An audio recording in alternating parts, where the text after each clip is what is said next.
Good evening. Wednesday night, it's comedy night. And hope you're all enjoying a nice summer's evening. It's roasting in the studio here. I'm melting. But anyway, here we are. What can I say? We've got a great night for you tonight. We've got a smashing fella. We've had to kidnap him between boat trips, theatres, audience whibs, after dinners. But we have got him here tonight. He doesn't need any more introduction. Let's hear it for the one and only comedian Simon Sands, ladies and gentlemen. Here he is. Look at that. Hey, nice to see you. Half the man you were when I see you about a year ago. Is that right? Racing away to an elephant. Well, thanks for coming on. It's a pleasure. I've enjoyed so much talking to you, but my dad had just been, said he didn't have long to live, and it was a funny old gig I'd done about 6 months earlier, and it was all a bit full on, so we didn't really get to talk properly. But here we are. We're here. It's all ours. Good to see you. A few thousand people watching, of course, but thank you for coming on. And of course, you're not that far away, are you? Worthing, is it? Oh, I'm an hour from you. Right. In fact, if they turn the sound off, I can still hear you. There are a few people that agree with that. So what you been up to? Well, I'm in that, what's the right way of putting it? Every time, the last few weeks we've been doing this, everybody's been a red coat, and I sort of open up with a similar thing. I'm so bloody jealous because I'd love to have been a red coat, but I'll probably be saying that now. But so yeah. But anyway, what have I been doing? No, I'm all right. I've been to Los Angeles to see my daughter a couple of weeks ago. That was good. Broadcast from there. We got an award a few weeks back. We got 50,000 views, and fabulous. We're about 250 subscribers. And it's really starting to motor now. Unfortunately, it's like anything in life. You've got to take a sort of steady jog at it. We've had to learn all the technology, which is not easy. But we've been blessed by loads of people like yourself that have been supportive. And as you know, it's all changing the way that we used to just have the phone ringing relentlessly with all sorts of things. It's all sort of changed now. So these sort of mediums, I think, will be something that we can use to promote ourselves, or most forward. I know, I'm sure you're the same. We're always doing some charity gig for somebody helping somebody out. So it's a good little tool to use for you guys. If you, for example, to come back and go, do us a favour. I'm only down the road doing something, some little girl that needs a wheelchair or something, which we do all the time. People don't know how much we do, but we do a lot. And so it's not just apart from us having a chance to sort of catch up and use the new modern technology and be a little bit better at it. It's actually, I think, something that will become an actual good tool for helping me and mine, as we like to say. So, We used to send out date sheets as well. Do you remember those? Paper? Yeah. I've never had enough. I've never had enough to fill the date sheet. I've never had enough paper. I just wonder now. There are a couple of acts out there. I know that on the circuit that I'm booking 2026. And I go, I'm sure they are. It's the way it all evolves, changes all the time. It's changing now still as we're talking. The whole thing, because we're using the internet and people we know, like Gary Roundtree will drop your name here and there, and it's lovely, and if we can all do the same. It helps. He's so generous of heart, isn't he? With it, you know what I mean? Yeah, I know absolutely. Down there for something last night and that, but he sent me out to Lanzarote last June. Yeah, done a little wedding out there. Went on about 10. Went on about 10. That was fun. Anyway, I diversify. So where did you start then? I see you got your red. You do the red coat thing, isn't it? I'll tell. That's Pathelli, Butlins, Pathelli. That I went to work for Butlins on the bar at Christmas, and I didn't know what a red coat was, and I saw these red coats. Thought, I think I can do that. So I applied, got the job. Wow. Summer season at Pathelli, and I sort of working and meeting people like names that you probably won't even remember, like Stan Stennett. Yeah, no, I remember Stan. Yeah, he's funny. I met him. Yeah, I met him. Some amazing ventriloquist acts like, oh my God, I've forgotten his blooming name. He was brilliant. Ray, not Ray Allen. Ray Allen. No, it's gone. But you see people like that, proper old school, like John Bouchier, if you remember John Bouchier, were just magical ventriloquists, old school professionals. And I'll tell you a quick John Bouchier thing. Well, you might find this funny. We were in the dressing room one night, and we were talking about other ventriloquists, Savine and so. And so in the middle of his act, the doll, Charlie, started doing impressions of all the other ventriloquists that we'd been talking about. So the audience are falling about laughing, the doll improvising. You know, it's insane. It was just so funny.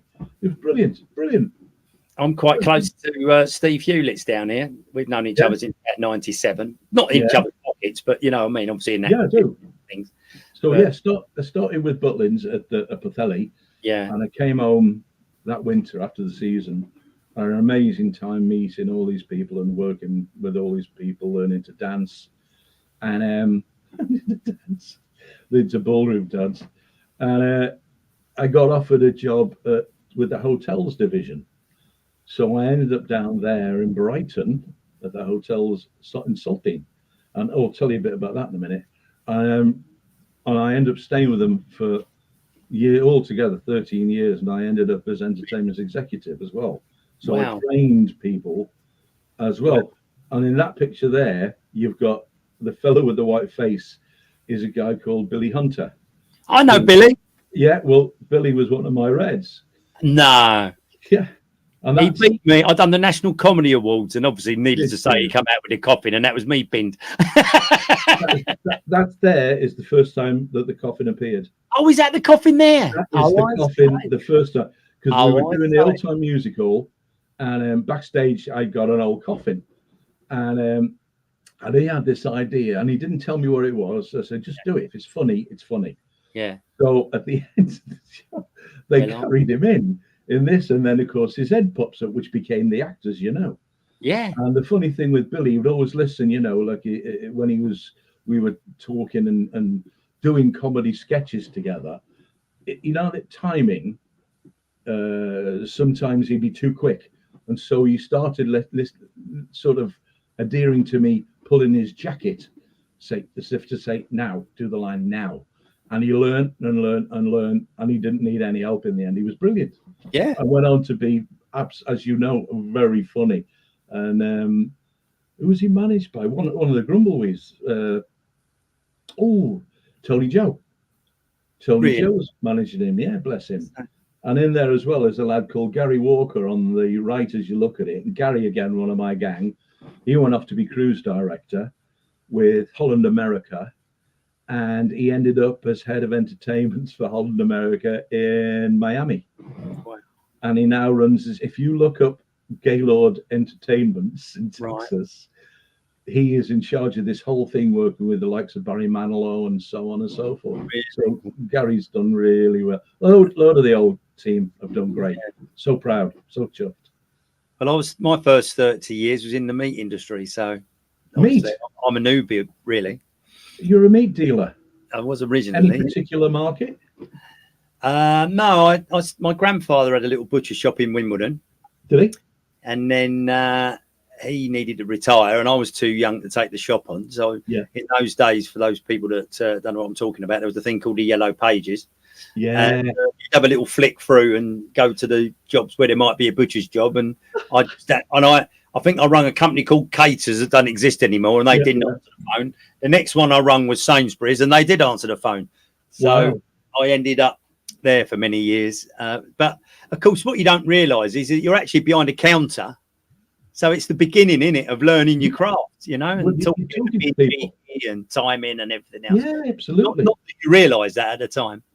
And then I went on to Eastbourne Pier and had a shop there, and I was selling stuffed animals in balloons, like the ship in the bottle thing. So that again was another little step closer.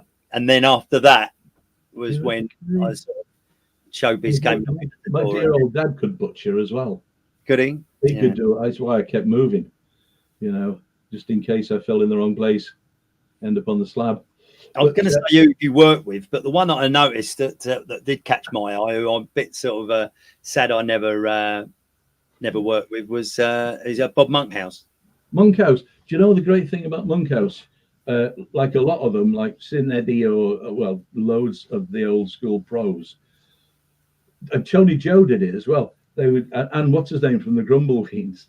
They would watch you doing your set, and then when they'd done the show and they'd sit and have a drink and have a chat and say, a couple of pointers for you. And Monkhouse would rewrite your act for you. Really? He'd go through your stuff and he'd say, you know that routine there, too many words or whatever, or you're not using the right words. And so you learn all these. Eddie Large was great at doing that as well. Yeah. So many. People don't realise, do they, that I'll say good comics. I don't know what the right word is, but a lot of comics will actually take words in and put words out, or lengthen it deliberately because you're going through the material a bit quick, or the type of audience. They just have no idea that you know what I mean. Yeah. And I always find that's funny where you've got something that's well worked, and somebody sort of looks at it and goes, "Oh, I'll do that." But they haven't realised that you only done it that way that night, and you may not do it that way now for another 5 years.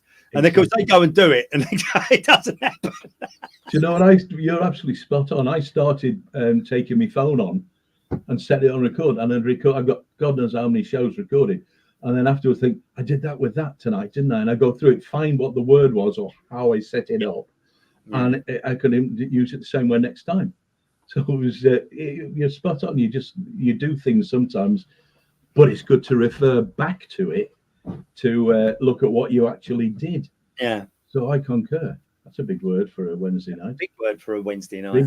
Big word. So who else? Oh, that's Bob Monkhouse. Who else you work with? Let me think. Oh, we'll come on to that in a minute. Go on then. Who's that funny looking fella on the screen? Those were the days. 28 stone. Oh. And who else was the crikey? Bonnie Tyler. Oh wow, amazing! Tyler, the Welsh girl. Bonnie Tyler. Yeah. Mac Boyce, who's on the picture on my ID at the minute. Sid and Eddie. There's so many. I should have written this down, shouldn't I? No, it's all right. Doesn't matter. It's all right. Like all the 60s groups they used to tour in the 90s and noughties, like the Tremolos, worked with all those many times. Freddie and the Dreamers, Jerry and the Pacemakers. There's squillions, which is great. It's just great to the people that you hear on Honeycombs. Did you work with them? The Honeycombs, the girl drummer. Well, I think she weren't a girl drummer when I was working with her, or if she was, she looked good for someone. I've seen the video. The operation was a complete success if she was. This is the reason I mentioned that is a friend of mine's birthday, and they said, look, you're gonna the year before you're gonna come to my birthday. You come in my birthday. I went, no, I said, I've got to go work next day. I can't. And then the next year, and they went, oh, you didn't come last year. I said, please come. I said, all right, then I'll come then. And so off we go in this limousine up London. And of course, you're trapped, aren't you? You can't get out. You're in the car. You can't go out so early. You're in the car. So it must have been 4 or 5 in the morning when I got back. Then it carried on after that. Next thing, sun's coming up. And I literally, Sonny and I just thought, this is crazy. I was in Eltham, and I've got to be on stage, and you've probably done it. It was the Land Rover venue. Yeah. Not Northampton way somewhere, fabulous, huge function room. And so the Honeycombs are on for an hour. I'm on for an hour, and they're on for an hour. And I went out there, and I promise you, I don't know where I was. I actually had an out of body experience. I was talking, and my body almost came out, was up there somewhere going, now you're in trouble, aren't you? And I was there like that. And honestly, I was just thinking, please will this end, And it wasn't so much, I wasn't sort of struggling too much with the audience like that. It was just the fact that I just burnt out both ends. Never again. And the reason I mentioned the Honeycombs, because there I am sort of like dying, like going, please, God, please let it go. And then all of a sudden I heard this little ching, ching, ching noise, and it was the drummer getting back behind the drums, and he just hit the cymbals. And I can remember just like a Rocky movie, sort of turning around in slow motion and seeing him behind there and seeing the the Ents manager, literally kind of coming along with his bingo thing or whatever it was, and I just thought, get me out of here for God's sake. But yeah, that was the honeycombs. Yeah. Anyway, there we are. So tell us about this picture. Then you're sitting on the the grass. That was. I did numerous bits of telly, did EastEnders and all sorts of little. I probably bought everything you could buy in EastEnders, and loads of other stuff. And that was 1 Foot in the Grave. Oh. That was 1 Foot in the Grave, and it's this. I have got the video. I couldn't find it to give to Nigel today. Yeah. But it's basically our producer that's doing all this magical stuff in the background. Yeah, he does some great stuff, Nigel. And Victor's out for the day, and he's doing what he does, and he's staring at me. So I'm a big fat guy, sit down, and I start getting out a burger, throwing my litter everywhere. Got ketchup bottles, squeezing the ketchup over it, throw it away, and he keeps cutting back and cutting round. And then I fall asleep, and there's a guy coming round with a spear, litter guy, stabbing all the litter. Then there's a cutaway, and it looks like he's hitting me in the groin area, shall we say. And of course, the ketchup bottle spurts everywhere. So that was the sketch. But that was before, and then you've got the picture of Victor staring at me. There you go. Oh no, he's asleep there, but he was staring at me. I don't believe it. I don't believe it. There it is. It was the day out. I think it was series 3. I can't remember exactly. But stuff like that was great fun to do. Well, that's just, and it's nice to look back at that sort of stuff, isn't it? Bits of telly here, there, and everywhere. And so tell me about cruises, because I've not done any cruises. I've been invited by a very good one of the chaps. Yeah. But my mum is a bit poorly, so I do look after her. Yeah, you've got to do that. Do the right thing. And without upsetting the world of the what they say, the Tates would say, the Matrix. I wasn't too keen on having that vaccine, given that I'd had a stroke and about blood clots. I thought, I think I'll swerve that for the moment. So they're the two sort of key reasons. Whether I'm a little bit strong as well to go on them, I don't know. But anyway, over to you. Tell me all about it. Well, I started in the 90s. First ship I won on was the old QE2. And then I did air tours. This is a complete change. And Saga. Is that flybacks? Flybacks, does that mean? The flybacks? No, air tour. We used to fly out to join the ship. Well, I used to do air tours where you go to Spain, they give you a car for 2 weeks, and you drive to all these venues. Really? All over, go all over the country, and you'd do your gig. Some were great, some were just the room. You know what it's like when the room is wrong. Yeah, you go, oh god, this is tough. There's a brick wall in front of you. You got people there and there, and so you'd be all over the country doing stuff like that. I got robbed in Spain, one of the airports. Got in, went get my car, put my stuff in it, put my shoulder bag in with all my passport and everything. And this guy he had the same T-shirt on as the people working at the car place. And he's got me on the back of the car, on the floor, looking underneath the car. I thought, what's he doing? I looked up, and he's gone 20 yards away, nicked my shoulder bag, all my money, my passport, everything gone. All my flight tickets for flying all over that neck of the woods. What an absolute! And I literally went, good job, because he'd set it up beautifully. You know, he set up a gag. So I went in to the desk. I said to the lady what was going on. I've been robbed, blah, blah. She said, no worries, I can redo your tickets. She said, right, thank you. So I'm waiting, and there's a guy behind me listening, businessman, suit, all of it.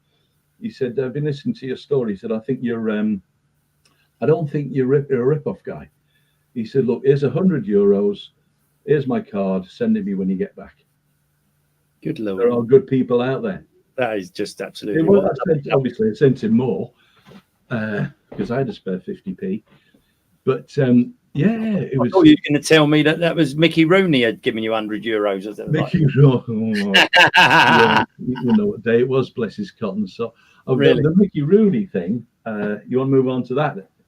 Was we'll come back to it, but okay. We'll come back to you. We'll come back to the ships in a minute. But anyway, we'll come back. Take two. So yeah, so we're driving all over, doing the cruises. I've been now over 90 countries in the world, and there's only about 180. I think Jeff, the global gagster. Yes. I think Jeff's done about 130, 140, because he's all over the shop as well. So I don't know how you know what? I would not have a Scooby-Doo where I was supposed to be. I would be a bag of nerves worrying about the plane cancelling and I'm not going to get to the ship. I don't know how he does it. I've said this to him. I'm not, I've talked to him about this. I just absolutely, you got to admire the man. I mean, it's just, wow. But it was like before doing that, and I was doing flybacks as well, Mallorca, and then from Mallorca to Menorca, then fly over to Mallorca, and then have a week in Mallorca driving all over there, then back, and then get home for a day, and then fly down to Cyprus, do a one night there, fly back, get on a ship, or fly somewhere to get on a ship, fly to Australia via Los Angeles. Oh my God! Jump on a ship. And it was like that for a long time, and it gets to a point where you think, it's enough. It's enough. But it's good fun. I mean, you work with some fabulous people, and the great thing about when you're doing stuff like that is you work with loads of people you'll know, and it's nice. I used to call it doing crossovers, right? When you'll be with somebody and they say, "You fancy doing something?" So you'd be with like Paul Hazel, who was a fabulous vocalist, swing singer, done loads of West End. Paul, he's fabulous. He was the first Sammy Davis in the Rat Pack in the West End. Right. I don't think you mind me telling you a story. He was he mentioned this on one of the shows that he was the first Sammy Davis in the Rat Pack in the West End, and I was with him afterwards. And the lady said, "Oh, you've done lots of stuff. You were in The Lion King, and you were in there." I mean, he's done everything. He's a fantastic performer. And she said, "You were in the Rat Pack." She said, "Which one were you?" And Paul's got a fabulous sense of humor. He bit his lip, and he said, "I was Sammy Davis." "Oh, really?" You do little things like we did some sketches with him, a violinist. Oh my God, there's so many people. It's just great fun to do crossovers with. And how do you get on? Do you think? I mean, is it more? Well, did they have all these sort of reporting procedures back then, or has it not really changed much? I mean, when they all write down, Simon was great last night. Simon said something that what you're up against. David Jr. He was racist, for example. I mean, like, do you know what I mean? How does that work? It's the same in that respect, but the trouble is, if you've got 1,000 possible report cards and you get 450 back, so you've got 550 that have not said anything, but they'll take that, if you can understand this, that 450 as being 100%.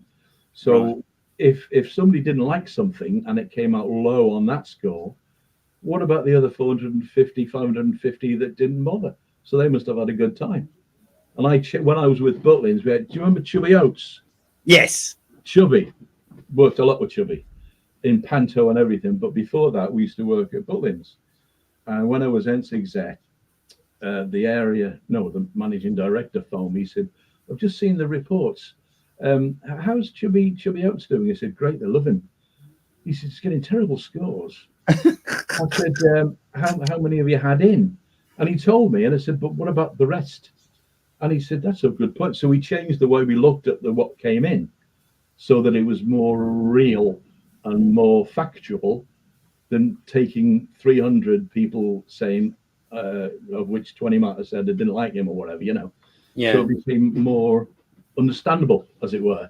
Yeah. But Chubby was great. They loved him. I met him through Nobby Clark. Do you remember Nobby Clark? I remember Nobby Clark. Where do I know Nobby? I know Nobby Clark from somewhere. Yeah, Nobby Clark. He done London's Burning with his television bits. Yeah. He used to live in Epsom. Was that the Fire Brigade? St Ives now. Was that the Fire Brigade thing, London's Burning? Yeah. Oh, he was on that. Oh, he was on that. Yeah. I think I started the fire. it's a standing joke between me and him. He went through a little few challenges. Won't say too much. It suffices to say he could do the few quid, and he had all these things on the table, like, you know, letters to be looked at and everything else. So we worked our way through them, and by the time we'd finished, the amount of money that had cut, checks that had come from the London's burning as they sent it off around the world. Yeah. He had enough money to sort. He was all brand new by the time the end of the day came. Brilliant. That's brilliant. It's like, sounds like Benny Hill, doesn't it? Yeah. The old Benny Hill story. All these checks behind the clock, and he'd never catch them. Yeah. Oh my goodness me. Yeah. So cruising, back to cruising again. Yeah. It's great. You get looked after well. The people are generally lovely. Obviously, I mean, you usually get full houses, and but occasions like we went through COVID, and there was probably 40 people on board in the audience. Oh, wow. Yeah, it was, and of course they're all masked. It looked like you were doing a gynecologist convention. It was crazy, but it was funny. It was interesting. I can remember they told us to. You either had the cashback thing, didn't you, or the when you couldn't work at all, and they went on the universal credit, and I had to laugh when the fella said to me, he said, "You've got to get a job." I said, "What are you talking about?" I said, the Right Honourable MP for Hillingdon, I said, otherwise known as the Prime Minister, Boris Johnson's instructed me that it's illegal for me to go to work. I said, and he's instructed me to instruct you to sort me out. So why don't we start there about I've got to get a job? What are you talking about? Believe it. Did you ever get it? The COVID? Yeah, but I mean, I only had it about a fortnight. They were on the phone moaning at me, get the job and do this, that, and the other, and everything else. Unbelievable. Yeah, I sorted it out, but yeah, I was lucky because I was getting all set to go on during a shift the same day. Did my tests. Right. I did one, and it came up positive. I thought, what? I felt 100%. Did 4 tests, all negative, and so I couldn't go. But I didn't even feel ill. Didn't feel ill. I was really. I mean, like yourself, lost friends. Of course, Eddie Large, and so many other friends through that. But jeepers creepers. Illustrious producers asking us to talk about the Mickey Rooney again. So let's go back to Mickey Rooney. Yeah. Well, a friend of mine, Martin Gold, was doing his last tour. Mickey Rooney's last tour, and he said, "I might be a few dates I can't do." He said, "Are you up for it?" I said, "Yeah, I'll be fine," because he knows me, knows I'm safe. So I did, and it was interesting. I mean, they loved him. The place was full of people who adored him. He talked about his life, all of his wives, the alimony. His wives. How many did he have? Pardon? How many did he have? Any idea? It was like 7 or 8, might have been more. Good Lord. He collected them.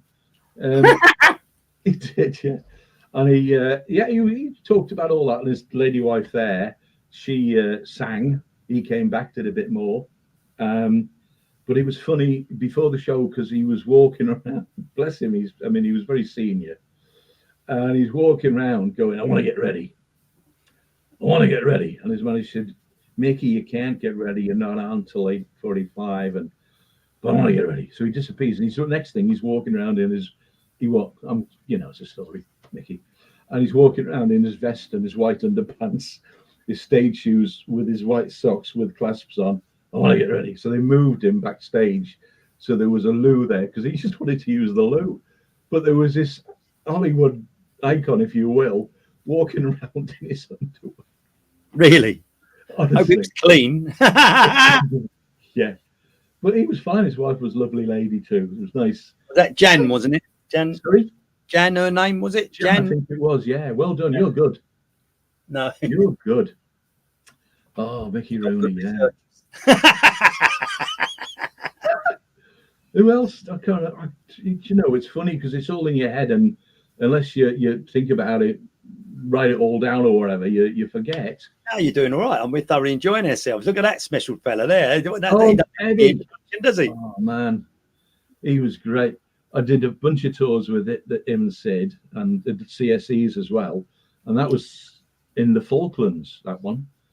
And we never stopped laughing for 2 weeks. never stopped. Really, how He wonderful. was just, and I could play a bit of piano, and I wrote this song about something or other, and he thought it was hysterical. Oh, it was Noel Gallagher, no, Liam Gallagher, this thing, and he just loved it. So that we're in the officers' mess there. We were on this. They called it a mountain, but it was probably about 150 feet high, Right. covered in snow. Couldn't get out. They couldn't get the stuff in to get us out. So they said, "Well, you're gonna have to stay tonight. We can't get you back." So we did a dinner and everything, and I got hold of a guitar, and Liam was in his Oasis mode, and so I started playing Wonderwall, and so that's Eddie doing his Oasis thing, giving it away. He loved it. He was so fun. Last time I saw him, bless him, he was I was doing a golf club near where he lives over in the West Country, somewhere south of Bristol, and I didn't know he was going to be there, and there's a few hundred people, and I heard this voice going, Simon Sands, Simon Sands, Simon Sands. I looked over my shoulder, and it was Eddie Large. Oh, I say. So it was a delight to see him. It was after he'd had his heart transplant as well. Wow. And when we were out there, he wasn't supposed to be drinking, but bladdered is a word that comes to mind. And the first thing he said to me, don't tell Patsy, his wife, don't tell her about the Falcons. And they were sat at the table behind me and Jill, my wife. And all the time, every time I got a big laugh, you could hear Eddie going, I told him that one. I told him that one. Another big laugh. I told him that one as well. And he'd gone on for the hour he was on. He was great. So people watching this that don't know who that man is on that picture on the left-hand side, obviously that's Simon on the right with a fringe. They were huge, weren't they? They were huge. 70s, 50 million audience on Saturday night. Every Saturday night, they had 28 million watchers. 28 million. Days of 3 channels, of course. Yeah. 3 TV channels. But they had 28 million viewers Saturday nights. And they trusted each other. You know, they were like that. They fell out over a little niggle about a book. I know that. And they got over it. But yeah, they trusted each other. Did you do summer season with them one year as well? Yeah, where did we? Do you know? I can't remember where we did. There it is. That was the CSC. That was the Falklands, right. I think. Oh, that's the Falklands, right? That's the Falklands. Yeah, we did a few here and there. We did. One of the Tremolos gigs was with Sid and Eddie as well in Bristol way. Right. Yeah, I've forgotten that over Bristol with that one. Yarmouth, wasn't it? You done Yarmouth? We did Yarmouth. The Yarmouth was with the Bachelors. Yeah. We've got a standing ovation every night. Really? Who else was there? Oh, I said the Grumbleweed. London doing a gig, and I worked with one of their daughters. I can't remember her name now. Fabulous. One of the Bachelors' daughters. Oh yeah. I'm trying to think of her name now, but anyway, sorry. Go on. I'm putting you on. Yeah, they were great, lovely blokes. And the guitarist, of course, used to be with the Cold Emma Trio. Right. Does that mean anything to you? No. The Tremolos did. They had the original hit record, "Whim Away." Whim Away. Oh, right. Yeah, Whim Away, yeah. And Kevin was an amazing guitarist, and he was. They used to do radio shows with the Beatles on BBC. Right. Yeah. So he had all these tapes, secret tapes, and he used to have copies. Secret tapes. Secret recordings of the BBC, which all in time got released anyway. So you got Little and Large. You've done the Bob Monkhouse. So have you got a favourite comedian? I mean, Chubby Oates obviously is up there. He was well, a guy, wasn't he? I mean, I saw Morecambe and Wise when I was a kid. Yeah, and they were phenomenal. But I think I'm a comedy geek, so I love old school stuff. You know, Will Hay and going back over the years. Who else? Rob Wilson. The day war broke out. Stuff like that. And in the 60s, 70s, 80s. I mean, today, Simon Evans. I like Simon Evans. He's great. He's a Brighton comic. Right.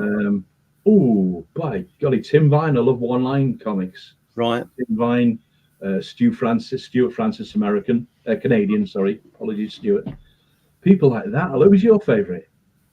Well, I think I was going to say to you that sometimes when people ask you, they're going to assume that you're going to say some great performer. because we tend to kind of, like you spent time with Little and Large, and they helped you and gave you those little tidbits, you tend to fall in love with them for that reason, you know. So one of mine was Tony Gerard. Do you remember Tony Gerard? Yeah, I do. Work with him. Yeah, and I had a holiday with him, you know, and then of course sadly he passed away. But so definitely Nobby Clark taught me a lot of a lot of basic sort, you know, like you talking about rooms that are not made, you know, don't, you know, go and stand where you believe you should stand. Don't just because some silly sods put the stage over there. Don't just, do you know what I mean? Yeah, you know, if there's any comedians watching this, you know, these are good little tips. Just because some entertainment's manager or somebody, you know, 100 years ago stuck a stage in the left-hand corner of a room, and it is the most ridiculous place for it to be when, as you touched on, there's pillars in front of you or something. Then Nobby taught me to move, you know. Yeah. And then on my early days on the stag circuit, make sure your car's facing out. Yeah. I always remember, I don't know if you've ever seen it, was oh dear, who's the brain goes as you get older, you know that, don't you? I'm trying to think of his name now. Oh dear, who's that does the car program with the bird driving in with the car? He's up north. No. Anyway, in his book, it'll come to me in a minute. Yeah. He's in a gig, and he there was no back door. It was a Christmas gig, and he's sort of like the classic free bar scenario. Everybody's 100 miles an hour. No one's really you know. And he thought, I've got to get out of it. So he went, ladies and gentlemen, he said, I'm going to say something now. So I'm going to ask you to help me with something. He said, you've probably never seen before. He said, and you'll probably never ever see it again. He said, and to help me do it, he said, I'd like you to start counting from 10 backwards. And they all start going 10, 9, 8, like that. And he went, diddly bomb, across the top of the tables, out the door in his car on a bike. That's brilliant. Why can't I think who it is? He does arenas. Brilliant. With me. Well, no. That's the car program, the car sharing program. What? Just completely. Tony K. Peter K. Peter K. Yeah. So no, I love Peter K. I love the way Peter K. You know, when you be on Parky and play like that, and just come along and just start dismantling the. Brilliant! Beautiful, just gold, isn't it? All that sort of stuff. You know what I mean? And you know, I thought Barrymore was good. We're hoping to get him on here at some point. Well, I mean, you know, what a talent! Just watching him, just standing there with a kid talking and just he's brilliant like that. It's just phenomenal, you know. He was brilliant. I was with who was I with? What the Jethro. Yes. Remember Jethro? Yes. Right. I was doing Warner's in Bottle Within Castle, where I am in a week or two, I think, and he was doing Llandudno theatre, and he booked in to stay at Warner's because he could get cheap rates there. Bless his cotton socks, got a sensible deal. So him and his party, about 3 of them, were staying. So I'd done my show, and then this guy came backstage. He said Jethro came back to watch. He'd like you to join him for a drink. So, that's very nice. Just give me 10 minutes. I'll go and get my muftis on. So I went up to the top bar and went in. He was lovely, sat having a chat. And he said, this is referring to your question about one of your favorite comedy acts. He said, who is your favorite comedy act? And I said, Dave and Amos. And I don't know whether you will ever remember them. They were around forever. They were a prose act, and anybody listening will know exactly what I'm saying. The Doughty's don't always get it, but my God, were they funny.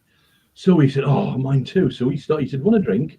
So we sat there in the bar, gets a bag out from under the table, puts it on the table, opens it up. There's a bottle of gin, bottle of whiskey, bottle of vodka, some mixers. So he's got his own drink.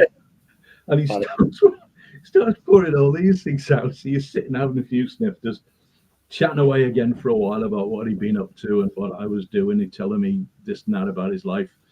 This went on for a good half an hour. He said, bit peckish, you hungry? I went, yeah. Gets another bag from under the table. Bread, butter, ham, pork, you name it, one of his gang said, made us all a bunch of butties. Really? what he asked me to do is television series after that as well. I He was remember. one of those. There was just no warning, was there? There didn't No. seem to be no warning. There really didn't. And while I'm actually talking, I'm going to shout out to a special friend of mine. She's in Canterbury Hospital, had a knee operation, so we're sending love to her. Hopefully that she'll be on the mend shortly as we're getting towards the end now. So yeah. So what are you? I mean, do you enjoy the stand-up circuit now, or are you sort of? I enjoy nice stuff, Just coming back to your friend, I've had both my there you are. Look, there you are. And this is after I've had my knees done. Right. I've had both done. If you're watching, friend of Adrian's, push yourself through it. You'll be fine. Brilliant. Thank you. Yeah, I don't know where that is. That's maybe Warner's. But the Warners have been great for years. They're nice venues, 99% of the time, nice people. They come away to be entertained, to have a nice day. And there's about 15 venues now. Have you done any? No, not done any yet. I've done a lot of the park resorts. Yeah, I've done those. Yeah. The old park resorts and all those other ones. Yeah, I think I was thinking the other day, and where we've had the lockdown, and then I lost my father last year, and then I've been looking after my mum. I think a lot of some of my agents either have passed away or they retired, or do you know what I mean? Or some of the business has moved on to different things, and I've got to sort of sit back down again. I've got a new website coming out in about the next sort of week or so. Yeah. I've managed to get hold of myself Sunday night at the London Palladium, a nice bit of footage of me on there introducing, doing stuff. So I can put that on there and do all that, and then it's a nice little package to send off. I took all the lads' nights of all. I used to do a couple of those a week. Oh, we got an instant joke from the viewer. Instant joke. Is that you, is it? What, do you want a daft one? Or no, go on in, do a daft one. Stupid one-liner? Go on in. Stupid one-liner. Kid's walking around the house. His granddad's having some trouble. He goes in the kitchen. He said, "What's the matter, Granddad?" He said, "I'm having trouble with this 2,000-piece jigsaw puzzle with a chicken." He said, "Granddad, it's a box of cornflakes." I'm not getting paid. You're not even getting paid. No, it's funny. Your turn. My turn. Yeah. I love that old one. Where they're in the classroom, and he said, he's doing the classroom. And little Tommy was there, and the teacher said, "Today, so we're going to do a little bit of lesson on the morals." He said, "And I want you all to give me a little story on morals." And little Tommy put his hand up, and he went, "Yes, Tommy, what's your story about morals?" He said, "Well," he said, "back in the war," he said, "my granddad," he said, "was in the trenches." He said, "And all his mates got shot." He said, "And he was there on his own, and he drunk his whiskey. He fixed his bayonet, and he charged at all the Germans and killed them all." And he said, "Oh, well, that's a wonderful story, little Tommy." He said, "But," he said, "tell me," he said, "what's the moral to that story?" He said, "Don't have a go at my granddad when he's pissed." It's silly. So what are you doing now then? What's next now? You've lost all this weight. You're looking like a hunky monkey. What are you up to next? I don't know. It's ridiculous. Got your number running off the bottom there, ladies and gentlemen. And if you want to get hold of Simon. Oh, that's me, is it? Oh, yeah. 2 minutes left. Yeah, there you go. I'm doing the odd cruise. Is that you? www.standupcomedyuk.com. Is that you? Yeah, that's me. Brilliant. Well, there you are, ladies and gentlemen. There's the great Simon Sands. You can get hold of him on there. And as you know, I'm a clean comic, cheeky, naughty. Yeah. I'm not. I tried doing all of that, what you do, and it didn't suit me because I'm too daft. Yeah. It just didn't suit me. Well, I mean, I've done. I was up against it on that fateful event we met, in the sense that I'd obviously only done it recently. And I knew because I'd done it recently, I knew what I was dealing with. Yeah. As you know, it was a bit of a low ceiling, crap sound, and two audiences, really, wasn't it? There was. Yeah. There was. Believe it or not, and I don't get these all the time. In fact, I can't think I've had one since, but I actually got a standing ovation at the end of that, believe it or not. Yay! Good. I don't know how. I think it's Alice at the end that done it. Yeah. Did you get it on film? No, God. Do you ever? I had one on Saga. would you believe Saga? Wow. And on, I can't remember which ship it was, about 10 years ago. And the audience was just amazing. And it was the new ones, like a theatre room on the 2 new ships, which are lovely. But you have to remember that everybody is a little bit senior. Right. You know, so it's to come all the way down, all that. But I just couldn't believe it. Because you know, comics very rarely. No, you don't get. There's a few online that seem to You get get a few people. You know. Listen, I think standing ovation is a good place to end. Believe it or not, that was a quick 45 minutes, wasn't it? We've had a lot. Please come back. Please come back. I don't feel like we've scratched the surface. Or next time I'm coming along the A27, I'll treat you to a cup of coffee. That might be an idea on a Friday. Nice cup of coffee, treat. Nice cup of coffee. Nice cup of there coffee. You go, ladies and gentlemen. Simon Sands. Hey, thank you. Simon. Thank you for inviting me. No, it's been great. It really has. And thanks, Nigel, the unsung hero. Please come back. Thank you. Good night. God bless.